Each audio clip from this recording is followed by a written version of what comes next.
bonsoir à toutes et à tous. Un grand merci de nous avoir, rejoints pour participer à ce webinaire, ce premier webinaire de printemps qui est organisé par le réseau Enercop. Est-ce que Julien, tu peux me faire un petit signe si tu m'entends bien, que je ne parle pas dans le vide trop longtemps? Je t'entends très bien, Lisa, le Ça son est fonctionne. parfait. Super, je continue. Bon, alors on est déjà une petite, soixantaine de connectés ce soir sur Zoom. On sera rejoint peut-être par d'autres gens si on arrive à lancer le Facebook Live. Le suspense est à son comble. Ce format de webinaire, c'est un format qui est bien adapté, en cette période de confinement et de notre côté, on est ravis, de pouvoir, grâce à cet outil, maintenir un lien, même si c'est un lien virtuel avec, vous, nos sociétaires, nos clients. Et comme vous le savez, le projet d'Enercop, c'est bien sûr de fournir de l'électricité 100 renouvelable, mais c'est aussi et surtout de favoriser une réappropriation citoyenne des enjeux énergétiques et ça passe, par, ce genre de temps de formation. Donc on espère que ça répondra à vos attentes.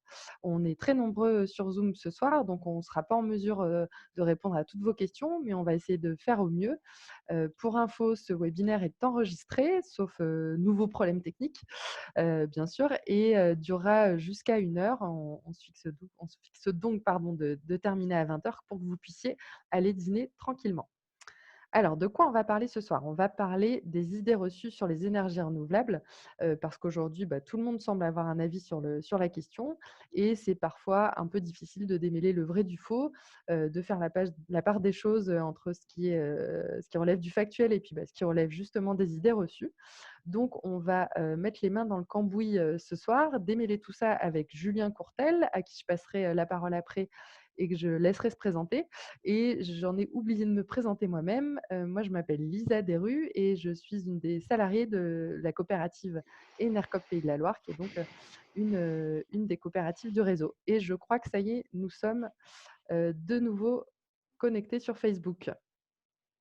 Est-ce que, Margot, tu peux me faire un petit signe juste pour me dire si je réintroduis ou pas le webinaire? OK.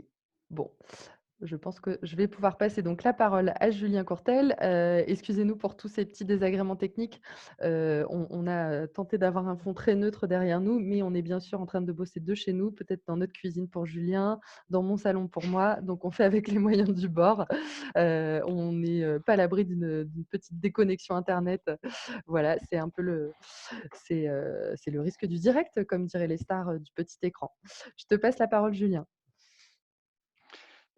Super, merci beaucoup. Bonjour à tous. Vous êtes plusieurs centaines de milliers pour ce webinaire, c'est assez incroyable. Bienvenue chez moi. Pour répondre à l'interrogation de Lisa, je ne suis pas dans ma cuisine, je suis dans mon salon et j'ai moi aussi des murs blancs impeccables.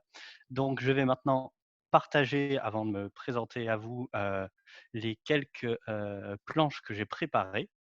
Voilà. Et ensuite, on pourra commencer.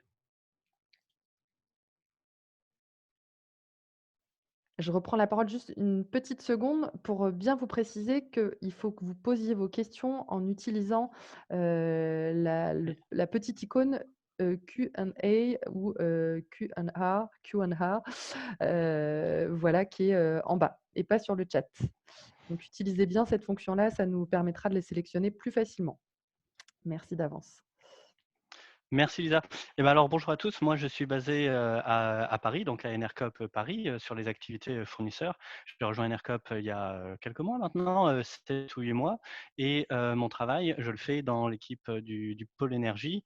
Donc c'est notamment l'équipe qui va s'occuper d'aller à la rencontre des producteurs pour leur demander, pour échanger avec eux, pour acheter l'électricité. C'est aussi l'équipe qui va s'occuper de la relation contractuelle avec les producteurs, qui va s'occuper des enjeux d'offres et de demandes sur le côté électricité.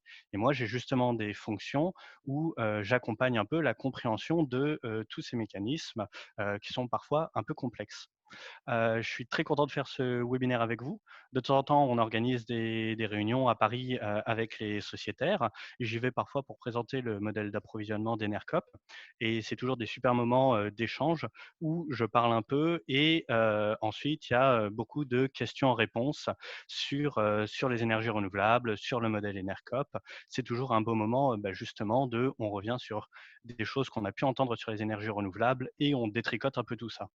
Du coup, on va essayer de ne pas changer ce format ce soir. Je vais essayer de ne pas être descendant. J'ai préparé des planches, mais seulement pour l'introduction. Et ensuite, on va voir si avec le chat, eh ben, on peut avoir un échange basé sur des questions-réponses où vous posez des questions et je réagis. Voilà. Et du coup, pour commencer cette présentation, j'avais quand même envie de rappeler quelques fondamentaux sur le modèle ENERCOP, parce qu'en fait, ça peut permettre même de commencer sur le sujet eh ben, à revenir sur quelques idées reçues qu'on peut avoir sur ENERCOP. Du coup, nous, quelle est notre activité chez ENERCOP? Eh ben, on est un fournisseur d'électricité. Donc, sur le marché en France de l'électricité, on peut considérer qu'il y a deux flux. Un flux physique et un flux économique. Le flux physique, c'est, disons, le flux du chemin de l'électricité en tant que tel. Du coup, elle commence par un producteur qui va produire de l'électricité. Ça peut être un panneau photovoltaïque, ça peut être une éolienne, ça peut être une centrale nucléaire ou une installation hydraulique. Cette électricité est envoyée dans le réseau de transport et le réseau de distribution. Ce sont donc les câbles qui sillonnent la France et qui permettent d'acheminer l'électricité, et tout ça pour arriver auprès des consommateurs. Donc les consommateurs, c'est vous, c'est moi, ce sont les entreprises, euh, les collectivités qui achètent de l'électricité. Et le métier de fournisseur, donc notre métier chez NERCOP, c'est le métier qui va s'occuper du flux économique, je dirais. C'est un métier en fait de facturation. Notre rôle en tant que fournisseur, eh bien, c'est schématiquement le rôle de tous les fournisseurs, c'est de facturer ceux qui consomment de l'électricité, les consommateurs, et ensuite de redistribuer les fruits de cette facture à qui de droit. Et donc, chez NERCOP, c'est notre activité principale. Il se trouve aussi qu'on développe progressivement une activité où on est producteur. Par exemple, en Midi-Pyrénées, on commence à avoir nos propres parcs photovoltaïques de production. Et c'est une activité qu'on entend bien mener de plus en plus, être producteur. Du coup, là-dedans, nous, on arrive avec notre promesse que vous connaissez, qui est une électricité 100% renouvelable. Alors, comment c'est compatible avec ce que je viens de dire? Eh bien, c'est juste que sur notre modèle de rémunération des producteurs, en fait, on vous garantit qu'il y a une part importante, la plus importante possible de votre facture qui va aller financer directement un producteur d'électricité renouvelable. Et en fait, ça, c'est une première idée reçue qu'on entend parfois sur le modèle ENERCOP. C'est vrai qu'on ne peut pas garantir la traçabilité, disons, physique d'un électron du producteur vers le consommateur. En revanche, ce qu'on garantit, c'est la traçabilité économique qu'il y a derrière. Par ailleurs, une autre idée reçue qu'on a parfois sur Enercop et sur lequel on tient à être tout à fait transparent, eh bien, c'est que de temps en temps, on doit échanger avec, disons, le marché de gros de l'électricité.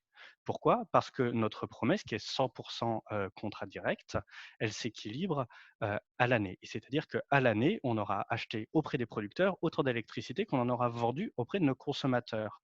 Mais parfois, nos producteurs vont produire plus à l'instant T que ce que vont consommer nos consommateurs. À ce moment-là, l'électricité qu'on a achetée aux producteurs, on va la réinjecter dans le réseau, on va la vendre sur le marché de gros.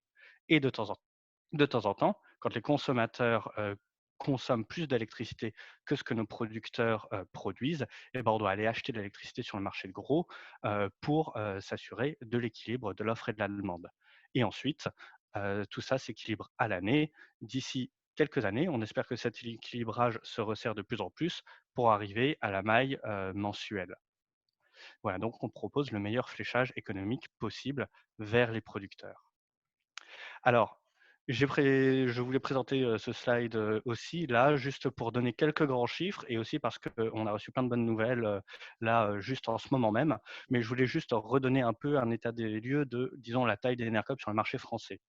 Bon, alors, en France, la production totale, c'est 538 TWh.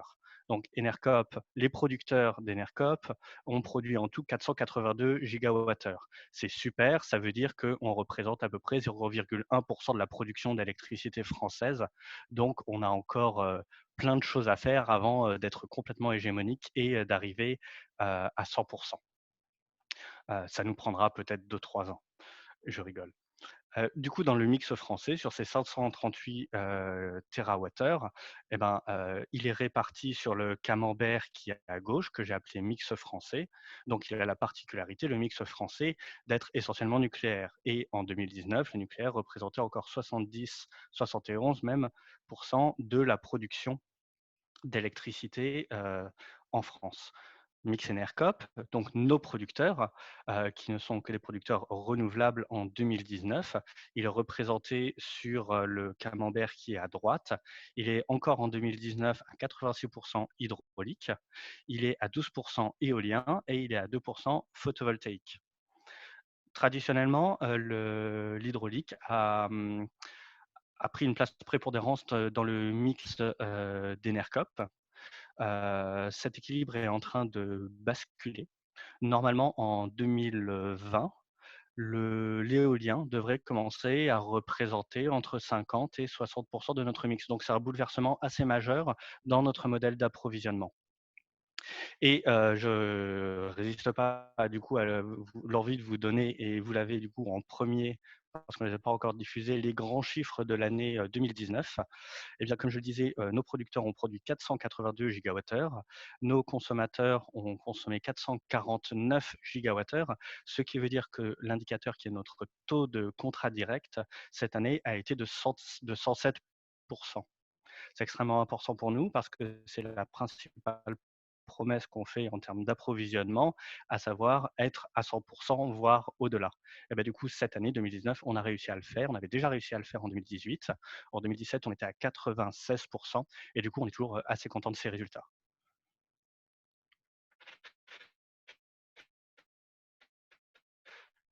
Alors, en revanche, et comme le disait Lisa, Enercop, là, d'être un fournisseur qui s'engage à de ce contrat de facturation des producteurs, a quand même une vision de la transition énergétique. On se bat, on est là pour un modèle de transition et pas n'importe lequel. Notre notre devise, c'est une énergie militante, et il y a une raison là-dessus.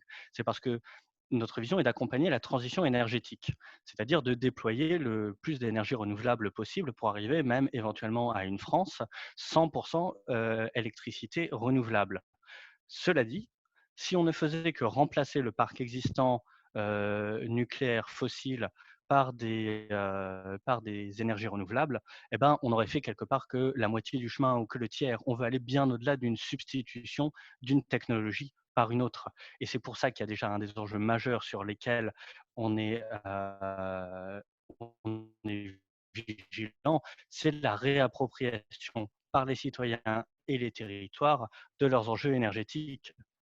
C'est-à-dire que les énergies renouvelables permettent de réapporter sur le territoire, à l'échelle de la commune, à l'échelle du département, permet d'embarquer les citoyens dans ces questions énergétiques pour une véritable réappropriation. Ça permet de redécentraliser le modèle actuel que l'on connaît, avec quelques très grandes centrales nucléaires à droite et à gauche.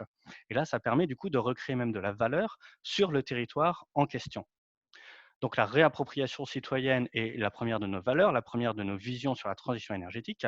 La deuxième, c'est que cette transition, elle doit aussi se faire de manière écologique, de la manière la plus écologique possible. On ne va pas prioriser des grands... On va évidemment être vigilant sur l'impact des technologies renouvelables sur lesquelles elles sont implantées. Ce sont donc ces deux piliers, la réapprendre notre vision de la transition énergétique. Pour accompagner cette vision, pour la mettre en place de manière pratique, on a plusieurs outils. On a notamment une charte quand on va essayer de contractualiser avec un producteur. On va notamment s'appuyer sur cette charte, qui est une grille d'analyse, pour voir si ce producteur correspond à nos valeurs ou pas, correspond à notre modèle de développement ou pas. S'il ne l'est pas, ça devient un point de vigilance et on va s'adapter en conséquence. Et je dis ça parce que ce qui est important, c'est que là, je vais parler des idées reçues sur les énergies renouvelables, mais Enercop n'est pas le défenseur aveugle de tout type de déploiement des énergies renouvelables. Donc je ne vais pas défendre les énergies renouvelables coûte que coûte ce soir, je vais juste défendre, essayer de faire la séparation entre le vrai et le faux, et parfois j'amènerai des éléments pour comprendre comment Enercop se situe par rapport à ces différents points-là. Par ailleurs, notre vision de la transition énergétique, c'est le discours qui va avec, c'est que on pense que 100 de renouvelables, c'est possible. Cela dit, heu, on est sincèrement convaincu qu'un discours de transition, il ne peut pas être sincèrement écologique, il ne peut pas être fondamentalement sincère s'il ne parle pas d'une modification et d'une réduction profonde de la consommation, et c'est-à-dire de la production. C'est-à-dire que le principal enjeu, et pour ça notre boussole, c'est le scénario négawatt, c'est de baisser la production au maximum et du coup de baisser la consommation.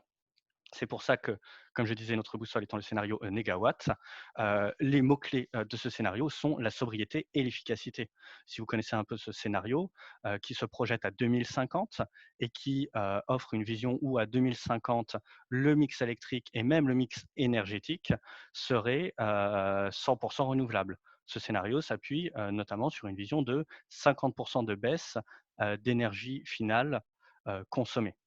Et alors, dans ce scénario, que je vous invite à lire, j'ai mis un lien en dessous du slide pour en télécharger la synthèse qui fait 48 pages.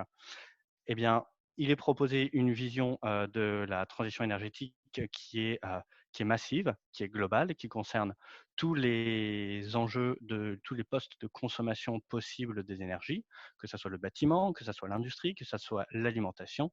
Et ce scénario rappelle aussi que cette transition est urgente. Et c'est aussi un des piliers de notre vision de la transition énergétique. Donc maintenant, on va pouvoir commencer à parler des idées reçues sur les énergies renouvelables. C'est-à-dire, moi j'ai entendu ça, ou alors ma crainte, c'est que le déploiement des énergies renouvelables amène ça, ou je ne suis pas sûr que ça puisse. Bah, du coup, on entend énormément d'idées reçues. Et c'est normal parce que ces idées reçues, elles viennent de partout, elles sont alimentées. Et alors du coup, j'ai voulu vous proposer, avant de commencer tout à l'heure l'échange de questions-réponses, une espèce de classification de ce qu'on peut entendre sur les énergies renouvelables, de classer les différentes idées reçues. D'abord, il y en a eh ben, qui sont fausses.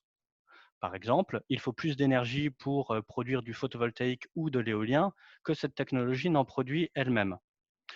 Ça, c'est faux. Il y a des choses qui étaient vraies avant. Les énergies renouvelables sont relativement jeunes, je dirais, dans leur déploiement massif, mais qui ne sont plus vraies maintenant. Par exemple, on déploie des énergies renouvelables n'importe où, n'importe comment. L'évolution réglementaire, la loi évolue et accompagne le déploiement des énergies renouvelables. Il y a aussi parfois du vrai, mais qui est vraiment à relativiser, à mettre en perspective avec d'autres facteurs. Par exemple, les énergies renouvelables ont un impact sur la biodiversité. Il est vrai cet impact, mais il est très minime par rapport à d'autres et il est maîtrisé autant que faire se peut.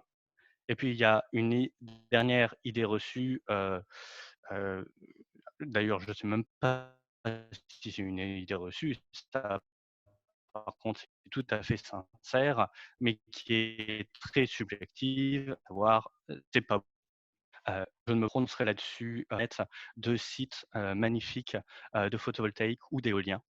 Ce que je peux dire là-dessus, c'est que de temps en temps, quand un territoire, par exemple éolien, est bien mis proprement en place, dans une collectivité, dans une ville ou un village, et ben, parfois, c'est l'opportunité pour ces villes et ces villages de, redessiner les circuits de randonnée qui sont à cet endroit et où le parc éolien ou le parc photovoltaïque devient un point d'arrêt de ces randonnées pour bah, l'agrémenter comme le serait un vieux château ou un lac ou un point de vue.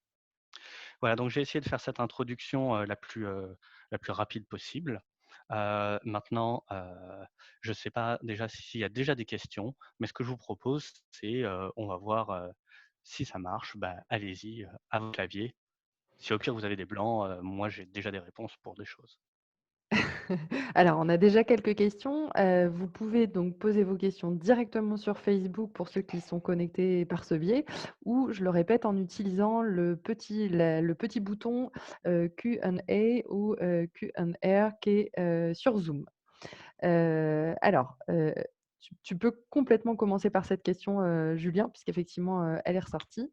Est-ce que tu peux nous expliquer, pourquoi, il est faux de dire qu'on consomme plus d'énergie à, construire des unités de production renouvelables que ce qu'elles ne peuvent produire elles-mêmes?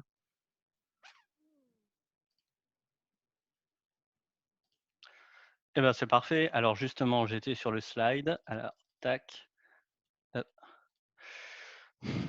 Alors, c'est quelque chose qu'on entend, très souvent.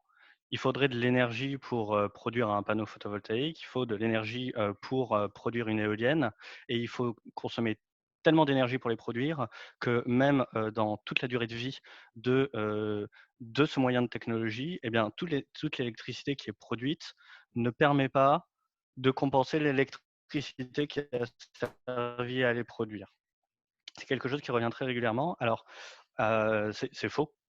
Bon, honnêtement, si c'était vrai, je pense que les filières seraient éteintes depuis, très longtemps. Du coup, pour, analyser cette question, il y a un outil qui est, l'analyse du cycle de vie. Donc pour une analyse du cycle de vie, on regarde toute, l'énergie qui est nécessaire pour produire l'éolienne ou produire le photovoltaïque, l'énergie, nécessaire pour son exploitation et l'énergie nécessaire pour son démantèlement. Là, je vous ai mis, à l'écran et du coup, on va l'exprimer en termes d'années, le temps nécessaire pour que cette rentabilité, soit effective. C'est-à-dire que ce que vous avez dans le tableau en haut, on a donc PV, c'est photovoltaïque. Pour le photovoltaïque, heu, il suffit de 3 ans d'exploitation du photovoltaïque pour que l'électricité utilisée pour le produire soit rentabilisée. Pour l'éolien, du photovoltaïque, maintenant, c'est au minimum 30-35 ans et c'est pareil pour l'éolien. On est sur du 25, on est sur du 30 ans. Du coup, j'en profite puisque je suis, sur ce slide. Une autre donnée, de l'analyse du cycle de vie, c'est la production en CO2 équivalent, par kilowattheure, que l'unité produit. Donc c'est une donnée qui est un peu complexe peut-être. En gros, pour le PV, on est pour l'instant sur du 55 grammes de CO2 équivalent produit par kilowattheure. L'éolien 12,7. Le nucléaire, on ne sait pas trop, ça dépend des sources. La filière aime bien dire que c'est 6. On entend aussi beaucoup le 66, je vois le 17 passer aussi parfois, donc ça varie. Et une autre donnée fondamentale sur cet indicateur, sur le photovoltaïque et sur l'éolien, bah, c'est qu'il s'améliore. C'est que d'année en année, il descend et que les technologies s'améliorent sur ce point-là et que les filières sont assez vigilantes justement à améliorer, ce résultat. Et en bas, je vous ai mis, plein de sources que vous pouvez aller lire, si vous voulez sur la question. Oui, on ne manquera pas de partager la présentation aux personnes, qui Bien sûr. participent ce soir. Vous avez pas la possibilité là de cliquer, mais on n'oubliera pas ça. Alors, une autre question qui est revenue à plusieurs reprises, c'est comment, on choisit les producteurs avec lesquels on travaille? Est-ce que tu peux nous donner, dans les grandes lignes, les critères de notre charte? Mmh, bien sûr. Alors, donc chez Enercop, on a une dizaine de personnes à travers le réseau dont le métier est d'aller contractualiser avec les producteurs. Et ils ont pour eux cet outil qui est une, grille d'analyse. Dans le choix des producteurs, il y a quelques lignes, rouges. Notamment selon, qu'il s'agit d'une très grosse entreprise ou d'un concurrent, ou pas. Et ensuite, la charte est répartie en 3 critères d'évaluation, disons: insuffisant, standard, bon. Donc on va regarder plusieurs critères, par exemple, l'impact sur les sols, l'implication des citoyens dans le projet et les classer dans ces 3 colonnes, ce qui va nous donner une note à la fin. Notre, dans notre charte, à moins que un producteur soit insuffisant partout, je tiens à préciser que parfois, quand un producteur coche sa case insuffisant, ça ne veut pas dire qu'on ne va pas signer avec lui, mais ça veut dire qu'on va, être extrêmement vigilant sur ce producteur. On ne va pas, signer sur un contrat aussi long, hem, que ce qu'on pourrait faire avec d'autres producteurs. On ne va pas lui accorder un bonus économique aussi grand que ce qu'on peut faire avec d'autres producteurs. Donc cette charte est, une ligne de conduite. On se positionne par rapport à ça, on y est extrêmement vigilant et on doit la garder en tête tout en assurant la promesse du 100 contrat direct. Par ailleurs, on a parfois des producteurs qu'on veut vraiment exemplaires, notamment avec, certains tarifs qu'on accorde à certains producteurs, qui est le tarif de soutien. On a 2 de notre production qui vient de projets qu'on considère comme véritablement exemplaires, qui sont exemplaires dans leur réappropriation citoyenne, dans, les mécanismes qu'ils mettent en place pour, la préservation, de l'environnement et sont des projets qui, sans un tarif très élevé de notre part, ne verraient pas le jour. Et du coup, on va leur accorder ce tarif et eux, vis-à-vis de la charte, on est, en revanche extrêmement exigeant. Est-ce que tu peux nous citer un exemple, qu'on a soutenu, récemment? Bah, Peut-être que ce sera à proximité de de gens qui nous bah oui, écoutent? alors j'ai vu que quelqu'un était en Alsace. Alors on a, un producteur qui est emblématique, c'est une collectivité, c'est la ville de Muttersholtz. Alors je ne sais pas si vous connaissez Muttersholtz, c'est quand même un je ne sais même pas si je le prononce bien pour être honnête, mais je pense que c'est ça. C'est quand même une ville qui est assez emblématique, dans les milieux, renouvelables et écolos, puisque c'est une ville qui est dans une véritable démarche de transition énergétique. Alors eux, non seulement, nous achètent de l'électricité, mais en plus nous en vendent et depuis, heu, octobre dernier, heu heu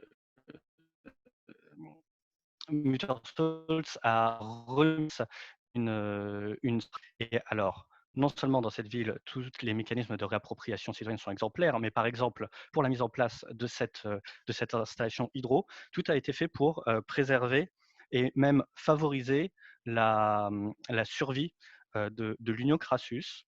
C'est une moule de rivière qui envoie du enfin qui dont le territoire se réduit. Il y en avait avant dans le sud-ouest de la France, il y en a plus maintenant et du coup, dans cette installation, et ben, Muttersholtz, fait attention à mettre en place des mécanismes qui permettent, hem, à l'Union crassus de, bah, de survivre un peu plus facilement, dans la région. OK, ça marche. Merci pour ta réponse. On a une autre, question, qui est ressortie et qui est assez, classique, qu'on nous pose assez souvent. Qu'en est-il du recyclage des panneaux solaires? Alors, bah, là, j'ai un slide où je parle de recyclage, et des panneaux solaires, et de l'éolien. Donc on entend beaucoup parler du fait que, un panneau solaire, ça ne se recycle pas.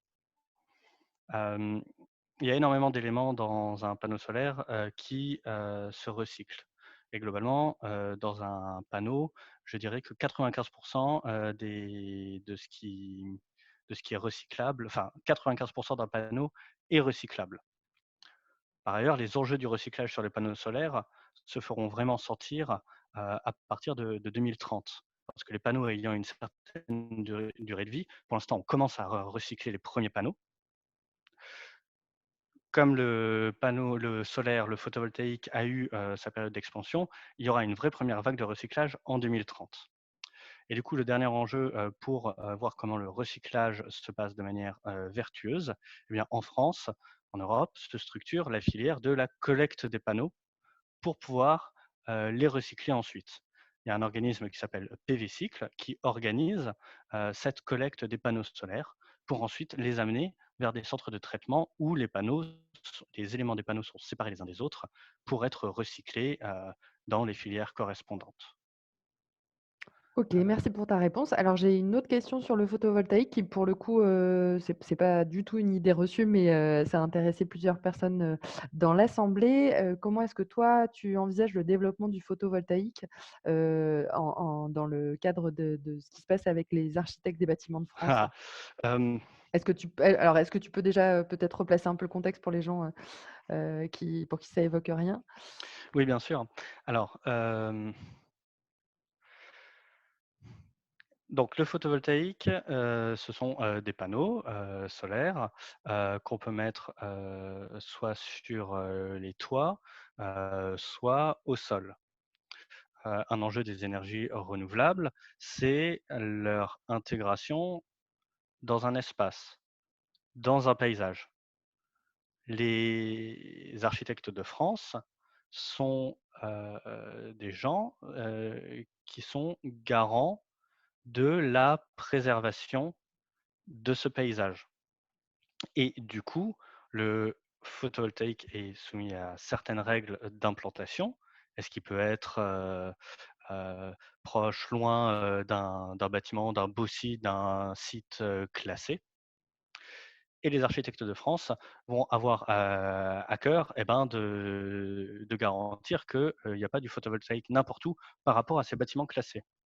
Et il y a souvent, ou en tout cas il y a parfois, selon les territoires, des tensions avec des architectes de France qui, de manière, zélée, vont, faire une croix sur certains projets photovoltaïques, justement parce qu'ils considèrent que ces projets, menacent ces, ces paysages.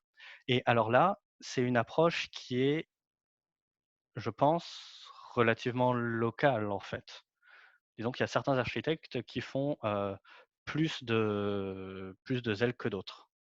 Et là, il appartient aux syndicats qui représentent les énergies renouvelables et aux architectes de France d'avancer ensemble pour trouver des terrains communs, pour trouver non seulement au moins des règles qui soient, claires et uniformes et qui ne soient pas trop drastiques pour le déploiement, du photovoltaïque. Et puis, la troisième piste à explorer et sur lequel peut-être il faut convaincre, les architectes de France, c'est, le fait que le photovoltaïque peut faire partie, du paysage et peut même valoriser, dans certains cas, un site.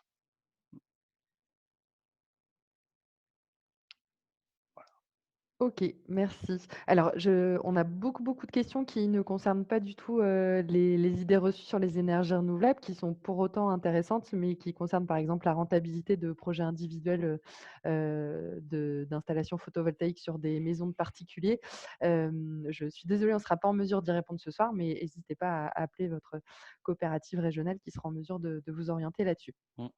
Alors, on a une question d'Hervé, qui nous demande, où sont fabriqués, les panneaux photovoltaïques et les éoliennes. Enfin, je comprends ça de sa question.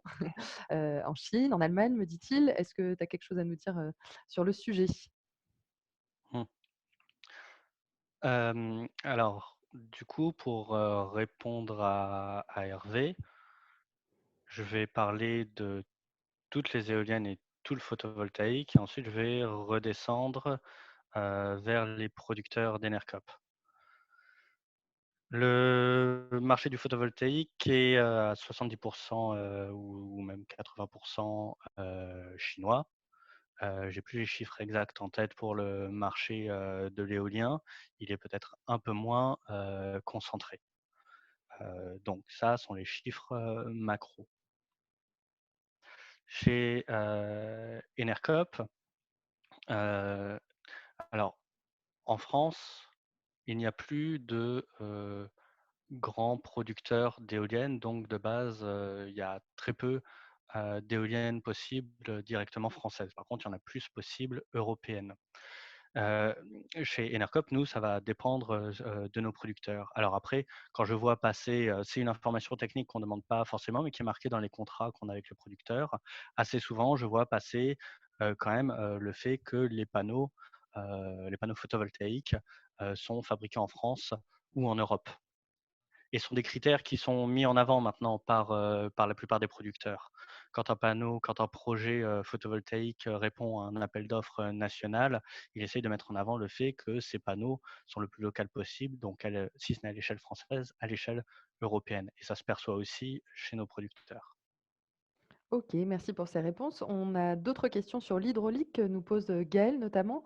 Gaël nous dit qu'on accuse souvent, la production hydraulique de ne pas permettre ce qu'on appelle la continuité écologique, et donc de provoquer la disparition de certaines espèces de poissons. Est-ce que tu peux nous en dire un petit peu plus là-dessus? Et donc, bah, est-ce que tu peux nous dire, aussi, pourquoi ça n'empêche pas Enercop, d'accorder une place aussi grande, dans son mix énergétique à l'hydraulique? Bien sûr. Il est prêt à tout. Là ah! J'ai 250 slides pour répondre à toutes les questions. Bah, oui, c'est vrai. Alors, l'hydroélectricité, c'est, contrairement au photovoltaïque et à l'éolien, une technologie ancienne. Donc c'est une technologie qui permet de produire de l'électricité depuis longtemps et qui a été déployée à une époque où l'impact sur l'environnement était beaucoup moins pris en considération. L'hydroélectricité, il y a énormément de sites possibles. Il y en a qui sont très gros, ça peut être des barrages, donc des barrages hydroélectriques qui sont là pour produire de l'électricité. Eux, à leur construction, ont eu un impact extrêmement important. Par ailleurs, il y a la petite hydroélectricité, plus souvent au fil de l'eau, ça peut être des moulins réaménagés. L'eau passe et entraîne la roue euh, de l'installation hydraulique et ça permet de produire de l'électricité. L'impact à la construction ou à l'aménagement de cette petite hydroélectricité est moins fort que pour le cas de la grande hydroélectricité. Mais il n'est pas nul cet impact. Et c'est vrai que les installations hydro mettent à mal ce qu'on appelle la continuité écologique. Alors maintenant que les enjeux écologiques sont quand même bien plus pris en compte, notamment, enfin même au niveau national, les cours d'eau sont classés en deux, liste 1, liste 2. Dans le premier, il n'est pas possible d'y installer une installation hydro. Dans le deuxième cas, Hem, il faut, après une étude d'impact, pouvoir le faire et les sites, hydro actuels sont, assez régulièrement encouragés, à améliorer leur site de production justement pour, pouvoir favoriser cette continuité écologique, pour pouvoir, améliorer, l'intégration de la centrale hydroélectrique, dans son environnement et minimiser son impact, sur la biodiversité. Du coup, il y a l'enjeu, c'est un enjeu pour Enercop, puisque comme on l'a vu, notre mix est particulièrement basé, jusqu'en 2019, sur l'hydroélectricité. Pour rentrer dans l'histoire d'Enercop, c'est que historiquement, il y a quelques années, il était beaucoup plus facile d'aller acheter de l'hydroélectricité que de l'électricité photovoltaïque ou de l'électricité éolienne. Et du coup, notre histoire, l'histoire de notre approvisionnement est basée sur ce pilier qui est l'hydro. On contractualise avec euh, nos producteurs hydroélectriques sont essentiellement de la petite hydro. Et là aussi, on va essayer d'appliquer cette charte, donc spécifiquement réservée à l'hydroélectricité. Euh, pour nous, l'enjeu, justement, de diversifier le mix, c'est justement d'être moins dépendant de l'hydroélectricité. C'est pour ça qu'on va aller vers plus d'éolien, vers plus de photovoltaïque, non seulement pour avoir un mix qui est un peu plus un mix représentatif d'une France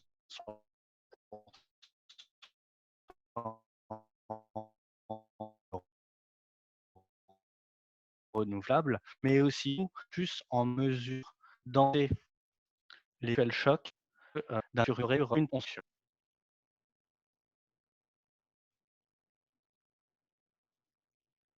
J'ai dit. Désolée, j'ai une connexion très mauvaise. J'espère que je te coupe pas la parole, Julien. Je crois que tu as terminé de parler. Je vous remercie de pas recopier Exactement. bon, bah, super. Je vous remercie de pas recopier les questions. On les voit bien toutes, mais elles sont nombreuses, donc ne les recopiez pas, ça on les posera pas plus rapidement. On a eu plusieurs questions sur l'intermittence. Est-ce que tu peux nous réexpliquer ce que c'est, de quoi on parle quand on parle d'intermittence des énergies renouvelables? Et une des idées, reçues sur sur les énergies renouvelables, c'est que c'est cette intermittence qui fait qu'on ne pourra jamais être sur du 100 renouvelable. Qu'en penses-tu? Donc, l'intermittence, c'est le mot, qu'on utilise pour dire que, les énergies renouvelables, ne produisent pas à 100 de leur, capacité maximale de production tout le temps. Typiquement, quand il fait nuit, le photovoltaïque ne produit pas et l'éolien est tributaire, de, du vent, tout simplement. Alors, on n'aime pas trop le mot, intermittent, on préfère, variable parce que intermittent, déjà, il y aurait l'idée que c'est, soit du zéro, soit du 100, alors qu'en fait, un système de production, c'est vraiment, enfin, tous les chiffres possibles entre, 0 et 100. Et en plus, c'est, assez prévisible, la production, des sites. Heu, Globalement, que ça soit, par la maîtrise, des outils, météo, c'est assez facile de savoir à quel point un site pourra produire, heu, quelques heures, quelques jours avant que la production, vienne, sur ce site. On entend souvent: «Ah oui, ben les nuits sans vent, les ENR sont à zéro. En France, on a quand même pas mal de chance. On a toujours, du vent, quelque part, on a toujours du soleil quelque part et les énergies renouvelables sont assez complémentaires les unes avec les autres.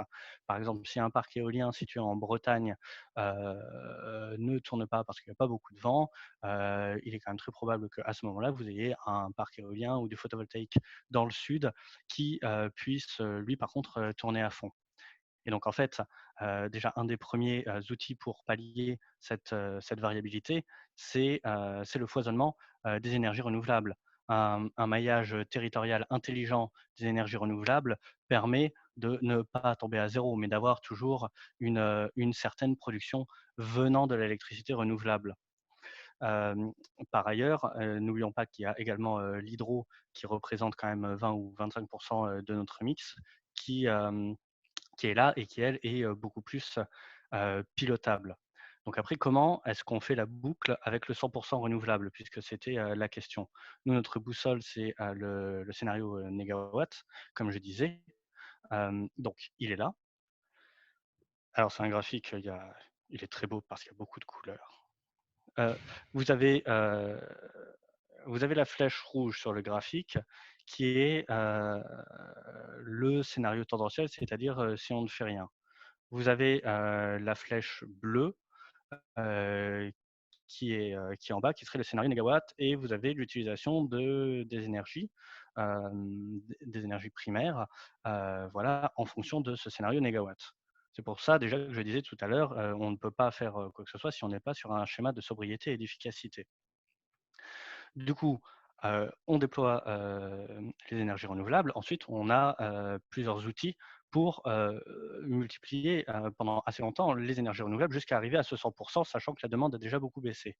Donc la 1re, au-delà de la sobriété et de l'efficacité, c'est, dans le scénario négawatt, utiliser le power to gas, c'est-à-dire une solution de stockage basée sur la transformation en gaz de l'électricité et la transformation en électricité du gaz, qui permet d'une certaine manière de stocker l'électricité. Ensuite, un autre outil, c'est développer, les technologies, de flexibilité, c'est-à-dire pouvoir, ajuster plus facilement l'offre, la demande et l'heure à laquelle ont lieu les gros pics de consommation, pour pouvoir justement mieux équilibrer cette offre et cette demande. Ça va aussi de pair avec le développement du stockage et comme je l'écrivais, en bas, un mix diversifié et foisonnant. Merci Julien. Il nous reste une grosse dizaine de minutes, donc si tu le peux, on va essayer de faire des réponses un tout petit peu plus courtes, même si tout ce que tu nous racontes nous passionne, bien sûr. Est-ce que tu pourrais répondre à Ekaterina qui, se demande si la tendance à la décentralisation de la production, et donc le transport, qui est engendré, va renchérir, le coût de l'électricité et comment Enercop, compte répondre aux enjeux de l'accès à l'électricité dans le cadre de ce modèle, décentralisé? Oui, alors je vais essayer de faire court. En fait, pour nous, la décentralisation des moyens de production permet en fait plutôt de, faire, gagner de la valeur aux territoires sur lesquels, ces sites sont réimplantés. Il y a des bénéfices assez concrets, assez économiques sur, sur les lieux d'implantation, des parcs éoliens, des parcs, photovoltaïques. Par ailleurs, pour ce qui est de la gestion du réseau, les scénarios sont assez progressifs jusqu'en, 2050. On est, jeudi soir, c'est pas demain vendredi, que, tout ça, se passera. Du coup, il y a aussi le temps de voir venir et de pouvoir adapter, les réseaux à tout ça. Et du coup, dans les scénarios, qu'on propose 100 renouvelables en 2050, les coûts sont étudiés. Et globalement, les coûts, le déploiement, des énergies renouvelables, de manière massive, entraînerait pas, des coûts, absolument monstrueux qui, feraient, augmenter encore, beaucoup plus, nos factures. Et il y avait la question de, comment, Enercop, se placerait sur la décentralisation de l'électricité et comment alors nous, on l'accompagne déjà cette décentralisation de l'électricité puisqu'on essaye d'être derrière le plus de projets citoyens possibles, qui sont des projets locaux. Hem, Peut-être Lisa, si tu peux me répéter la deuxième partie de la question pour que j'ai un Je retour je plus crois clair? que la question d'Ekaterina, c'était est-ce que cette décentralisation, de la production, elle est susceptible de surenchérir le coût de l'électricité? Et du coup, comment nous, on se positionne par rapport à ça, puisque, ça a un impact, direct, sur le coût de l'électricité, plutôt à la hausse, quoi. Mais tu y as répondu, je pense. Oui, bah, après, nous, comment on se place sur le coût de l'électricité? Bah, on est tiraillé. L'électricité, c'est un bien de première nécessité et puis, on essaye aussi d'accompagner, des actions, pour lutter contre la précarité énergétique. Pour l'instant, on a aussi un modèle où nos factures, sont, 15 à 20 plus chères. Donc, on on a quand même, je dirais chez Enercop, une vigilance, sur les prix qu'on propose, nous, à nos clients, à nos consommateurs.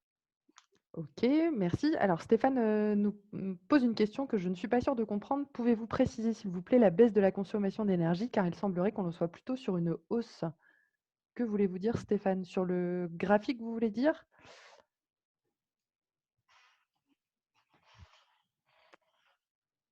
Bon, je suis pas en mesure, de préciser la question, j'en suis désolée. Ben, je vais Actuellement, la Stéphane voulait dire actuellement. Alors, est-ce qu'actuellement on est sur une hausse ou sur une baisse de la consommation électrique? En fait, actuellement, il me semble qu'on est plutôt sur quelque chose, d'assez stable parce que d'un côté, la consommation, baisse, que ça soit, dans le bâtiment ou dans l'industrie. En revanche, d'un autre côté, les nouveaux outils, numériques font augmenter la consommation et donc pour l'instant, ça s'équilibre. Pour l'instant et j'avais vu cette question passer, c'est vrai, on est plutôt, sur le marché français, sur le scénario, tendanciel, on n'est pas, sur le scénario, négawatt. OK, merci pour ces précisions. Sophie, relaie une idée reçue, c'est vrai qu'on entend, assez régulièrement. Est-ce que tu peux la démentir ou au contraire, la confirmer? Quand il n'y a pas de vent, effectivement, les éoliennes ne tournent pas, ça c'est plutôt évident, mais est-ce qu'il est vrai que quand il y a trop de vent, elles ne tournent pas non plus? Alors, il y a des mécanismes de blocage, d'urgence, sur les éoliennes, en cas de tempête pour être, pour pas qu'elles se cassent. Le le mais c'est quand même, à un certain, niveau de vent assez important. Il y a des régions du monde, bah, où il y a des typhons, où il y a des tempêtes tropicales. Heu, alors j'avais vu ça, il y a des technologies éoliennes qui sont assez amusantes où non seulement quand il y a trop de vent, elles s'arrêtent, mais en plus les pales ou les éoliennes se plient et se couchent. OK, désolée, j'ai un petit problème de connexion pour voir la suite des questions. N'hésite pas à répondre à une que tu aurais vue passer et qui m'a échappé. On avait une question notamment sur, de monsieur MacBook Pro Bertrand, donc je pense qu'il s'appelle Bertrand. Est-ce que tu as une opinion sur le rapport de la Cour des comptes qui dénonçait la stratégie de bas carbone, qui a été mise au point en 2015 par Ségolène Royal? Pour rappel, ce rapport, nous dit Bertrand, met en évidence l'incongruence entre les volontés opposées de sortir du nucléaire et celle de baisser les émissions de CO2. Donc là, on rentre sur le débat nucléaire contre, énergie renouvelable et notamment l'analyse sur, bah, l'approche juste, carbone. Alors, comme je montrais sur le slide, j'essaye d'y retourner sur l'analyse du cycle de vie et ben, globalement, en termes d'émissions de carbone, alors je n'y arrive plus, mais sur l'émission carbone, entre les énergies renouvelables et le nucléaire, tout ça, les émissions associées à chacun des moyens de production, ça tient dans un mouchoir de poche. Pour nous, chez Enercop, on pense quand même qu'on doit faire une transition 100 renouvelable et que cette transition 100 renouvelable exclut le nucléaire parce que cette transition doit être massive, globale et concerner tous les aspects et ne peut passer que par une réappropriation citoyenne des enjeux énergétiques, ce que ne permet pas, le nucléaire. Au-delà d'ailleurs de, l'impact sur l'environnement, via le carbone, on a aussi, le souci de, bah, de la sûreté nucléaire et de, l'approvisionnement en uranium, du nucléaire. Et donc ce rapport, de la Cour, des comptes, heu, on l'a en tête. Bah, très bien, on est content qu'il existe. Il explique notamment qu'il y a eu beaucoup d'argent, dépensé sur, les énergies renouvelables. C'est très bien, c'est comme un investissement puisque maintenant les énergies renouvelables ont un coût qui baisse, ont une technologie qui s'améliore et donc cet argent a été dépensé dans cette logique d'investissement et bah, ça, c'est ce qui permet justement ce déploiement un peu plus massif des énergies renouvelables à venir. Merci pour ta réponse, Julien. On a une question, aussi assez, récurrente. Est-ce qu'on connaît le coût social et environnemental, de production des énergies renouvelables, notamment, en raison des métaux rares qu'elles peuvent contenir? Hem, alors j'ai pas de chiffres pour dire ce qu'est, le coût, environnemental.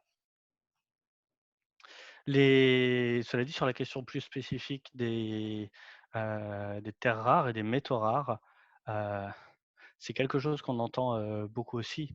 Hem Mais il y en a pas dans les énergies renouvelables. Il y en a très peu. Sur le marché, du photovoltaïque, il y a, la technologie principalement utilisée qui est la technologie cristalline qui représente 90 du marché, n'utilise pas, ces métaux rares. Sur l'éolien, on en voit un peu de ces métaux rares sur, les éoliennes en mer, notamment pour, constituer, leur moteur. Il ne faut pas confondre matières, rares et matières critiques. Les matières critiques étant des matières difficiles d'accès. Par exemple, les métaux rares sont des matières critiques, notamment parce qu'elles sont, basées en Chine qui a du coup un quasi monopole là-dessus. Mais du coup, pour revenir sur les énergies renouvelables, et ben, encore une fois, c'est vers l'analyse du cycle de vie que je renvoie pour, heu, avoir, un indice sur la pollution totale venant de la production, d'un moyen de production renouvelable que serait, le photovoltaïque ou l'éolien. Voilà. Un panneau, c'est, 70 de silicium. Après, c'est du verre. Après, ce sont des, métaux qui, ne sont pas, forcément rares et du coup, encore une fois, en fait, il y en a pas. Les 10 qui restent où il y a des métaux, rares, ce sont, les panneaux à couche mince qui ont des utilisations un peu plus spécifiques, qui sont par exemple privilégiés pour l'installation dans les déserts, ce qu'on a assez peu en France. Je me permets d'ajouter une précision qu'apporte Bruno, qui nous rappelle que les métaux rares, ils sont surtout dans nos téléphones portables et on a effectivement tendance à moins en parler. On a une question de Romain sur le stockage de l'énergie. Tu en as un petit peu parlé, enfin des énergies renouvelables, tu en as un petit peu parlé, mais peut-être que tu peux repréciser. Romain nous demande si on peut stocker, le surplus d'énergie qui est collecté, enfin qui est donc produit, le jour, est-ce qu'on peut le stocker et le redistribuer la nuit? Mmh. Alors, le stockage, les batteries, c'est un grand sujet du moment. Globalement, bah, l'électricité de base, a priori, ne se stocke pas. C'est un flux et à partir du moment où il est produit, il doit être, consommé. Cela dit, le marché, des batteries est en train de se développer. Alors, donc une batterie, bah, c'est un endroit où l'électricité, est stockée. Donc dans un mécanisme de batterie, eh ben, c'est notamment ce qu'il y a dans les voitures électriques, maintenant, l'électricité peut être stockée le jour et puis, rendue la nuit. Alors chez Enercop, notre positionnement sur les batteries, c'est que, pour l'instant, la production de ces batteries, justement là, elles entraînent l'utilisation, de matériaux auxquels il faut faire attention. De matériaux, produire une batterie, c'est encore, relativement, polluant. En fait, pour moi, le débat sur les batteries, me ramène quelque chose comme ce qu'on pouvait dire sur les énergies renouvelables 10 ou 15 ans plus tôt. Et donc c'est pour ça que, je le marché des batteries est en train de se construire. Mais effectivement, il y a déjà des schémas que je trouve assez enthousiasmants sur, le fait d'utiliser les batteries pour stocker de l'électricité et pour créer, des nouvelles manières de consommer l'électricité ou de l'échanger d'une personne à l'autre. Par exemple, il y a des expérimentations dans les gares dans le sud de la France, à Aix-en-Provence, je crois, et à Avignon. Vous arrivez avec une voiture électrique, vous garez votre voiture, au parking, de la gare. Sur le parking, il y a des panneaux photovoltaïques et du coup, vous prenez le train, vous partez, pour le week-end, vous revenez et pendant tout le temps où vous n'êtes pas là, où votre voiture est dans le parking, eh bien, la batterie sert à stocker de l'électricité qui est utilisée dans la gare. Et les panneaux photovoltaïques permettent de produire de l'électricité qui est stockée dans votre voiture. Comme vous faites un aller-retour, eh ben, quand vous revenez, il y a quand même un engagement de la gare que votre batterie sera chargée et que vous ne restiez pas bloqué sur le parking.